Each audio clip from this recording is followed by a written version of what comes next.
Good day, everyone. My name is Sharamay Sarong, and I am here to discuss to you the other determinants of behavior.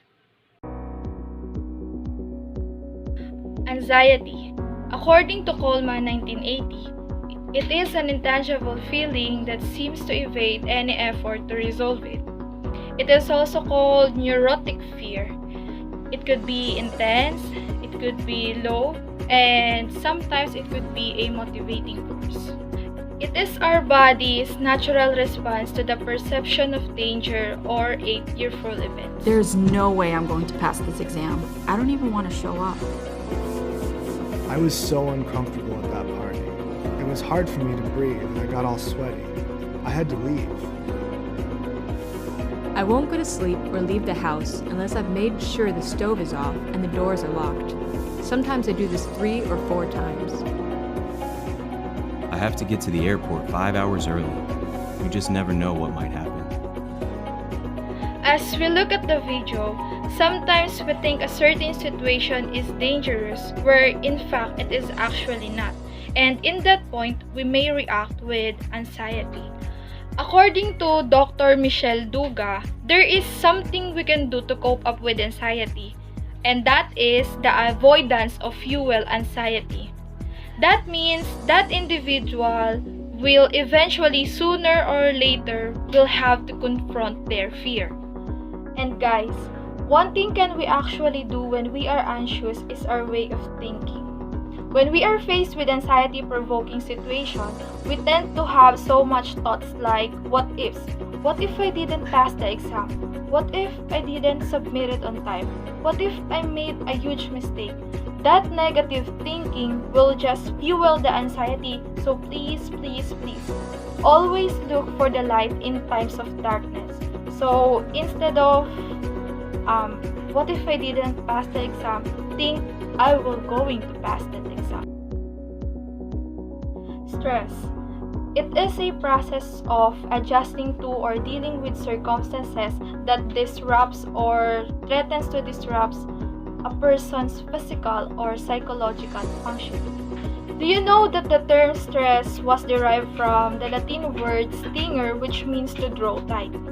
This refers to the condition being experienced by a person under pressure or strain. Stress can be seen with a person having the following behavior. First, feeling burned out of work or studies. Second, feeling nervous or anxious. Third, poor in decision making. Fourth, loss of initiatives or interest. Fifth, ineffectiveness. And the last one is the transitional suicidal attempts. So basically, stress is a striving to meet a demand. There are 4 types of stress. First is the time stress. It is usually caused by deadlines and meetings. Second is the anticipatory stress. These are the future-based dreadings. Third is the situational stress. These are the unpredicted stressors occurring in a specific moment. And last one is the encounter stress, which is usually caused by being around people. Stress is a normal and natural part of human life. In fact, they say that a positive mental attitude is simply a positive reaction to stress. You can't avoid stress, but what you can do is to learn to manage it so you can look forward and live a productive and happy life. Depression. This is actually a so sensitive topic. Depression is a mental disorder characterized by sadness, hopelessness, low self-esteem, and loss of interest. One major confusion is the difference between having a depression and just feeling depressed. Almost everyone feels down from time to time, just like getting a bad grade, losing a job, or having an argument with someone, or even just a rainy day can bring the feeling of sadness. Clinical depression is different. It's a medical disorder and it won't go away just because you want it to. It lingers for at least 2 consecutive weeks and significantly interferes with someone's ability to work, play, laugh, or love. These are the following behavior that can be observed with person having this condition. First, change in sleeping and eating habits. Second, loss of initiatives and interest with the things they enjoyed before. Third, hopelessness. Fourth, suicidal thoughts. Fifth, trouble with memory, thinking slower and speaking slower. Sixth, self-blaming. And the last one is being irritable. And because depression symptoms is intangible, it is hard to know who might look fine or actually struggling for depression. Never ever hesitate to ask for help when you are struggling into a depression. Depression is a medical condition just like asthma or diabetes. It is not a weakness or personality trait, so please don't ever hesitate to ask for help. Anxiety, depression, and stress. Just about everyone feels this emotion at some time. All are common reactions to life challenges. On the surface, they can look a lot alike, but there are distinct differences between the three of them. Anxiety. If you have an anxiety disorder, you may experience fear, panic, or anxiety in a situation where most people will not feel anxious or threatened. Untreated, these disorders can limit your ability to work, maintain relationship, or even leave the house. Well, on the other hand, when you're depressed, it affects just about everything in your life. Stress typically goes away when the stressors disappear. However, chronic stress can escalate into anxiety or depression. So it is important to take steps to reduce it whenever possible. If you're not sure whether you're suffering from stress, anxiety, or depression, don't delay in talking to a healthcare provider to get the help you need.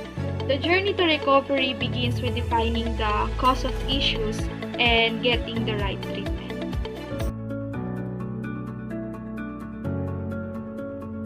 Emotions literally means to move. This refers to what usually move or motivate us to take action. This is linked to our adaptive behavior such as communicating, working, comfort, seeking, helping others. Emotions is composed of the following. First, self-awareness. Self-awareness is the ability to focus on yourself and how your actions, thoughts, or emotions do or don't align with your internal standards. Self-awareness is important because when we have a better understanding of ourselves, we are able to experience ourselves as unique and separate individuals. Motivation. Motivation is the reason for people's actions, willingness, and goals. Motivation is derived from the word motive, which is defined as a need that requires satisfaction. This need could be wants or desires that are acquired through influence of culture, society, lifestyle, or generally innate. Empathy. Empathy is the capacity to understand or feel what another person is experiencing from within their frame of preferences. That is the capacity to place oneself into another's position. That is empathy. Social skills. Social skills are the skills we use to communicate and interact with each other, both verbally and non-verbally, through gestures, by language, and by our personal appearances. Human beings are sociable creatures, and we have developed many ways to communicate our messages, thoughts, and feelings with each other. Lastly is self-regulation. Self-regulation is the ability to monitor and manage your energy states, emotions, thoughts, and behavior in ways that are acceptable, that produce positive results such as well-being, loving relationship, and learning. When we hear the word emotion, most of us think of love, hate, happiness, or fear. Those strong feelings are experienced through our life. Our emotions are the driving force behind many of our behaviors. And guys, sometimes it is helpful, sometimes it is not. Emotions are responsible for our best moments and our worst moments. They are what makes love so good and heartbreak so bad. Okay, so let's move on to the stages of romantic love. It has 3 stages. The first stage is the last phase. This is the phase where an individual craves for sexual activity or sexual contact. What only individual feels here is a sexual urge. Lust is a craving for sexual satisfaction, which is the feeling that evolves in human to motivate union with a single partner. The second one is the attraction phase. This is the stage by which an individual elevates its feelings from sexual urge only up to infatuation. This is the time where 2 individuals already pushes relationship. During this attraction phase, one may experience the feeling of euphoria or craving for union with the other human that they desire. This is usually lasts only for 2 months before the next phase takes in. Lastly, the attachment phase. This is the phase wherein an individual already after for a long-term relationship. This is where a person feels already secured, emotional comfort, and sureness with each other.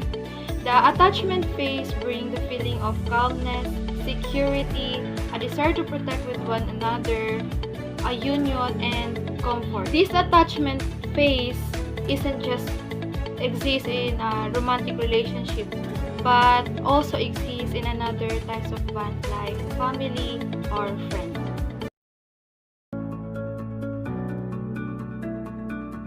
Let me present to you the Robert Sternberg triangular theory of love. How can you say that you're already in love? He says there are 3 factors that make us love. First is the intimacy. Second is the passion. Third is the commitment. Intimacy, longing for an exchange of support, care, and being near to the one they love. It is a feeling of attachment, closeness, and connectedness. Passion, the hot component of love. This is a sexual arousal and attraction to the physical features of an individual. Passion, on the other hand, is a fear depth and intenseness you experience when you like someone, encompassing the drive connected to both romantic and sexual attraction.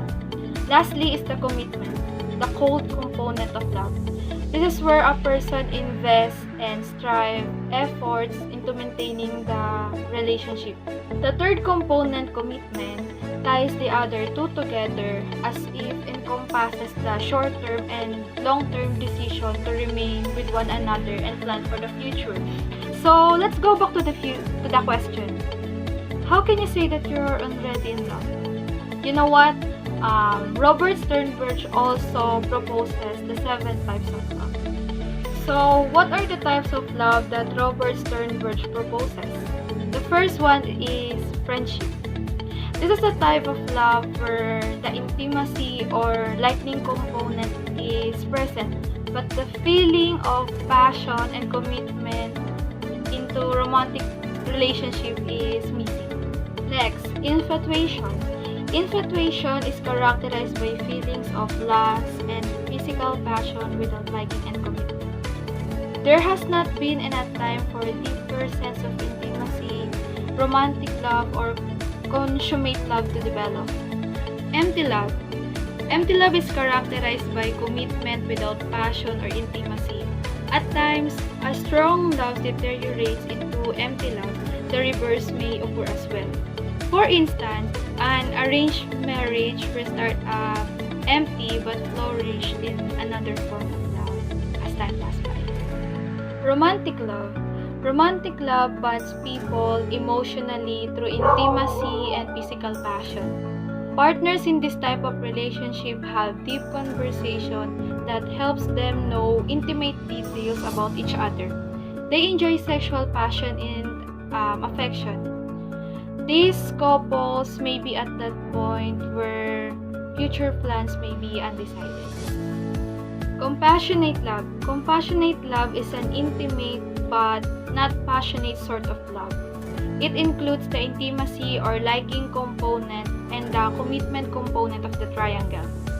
It is stronger than friendship because there is a long-term relationship, but there is minimal or no sexual desire at all. Fatuous love.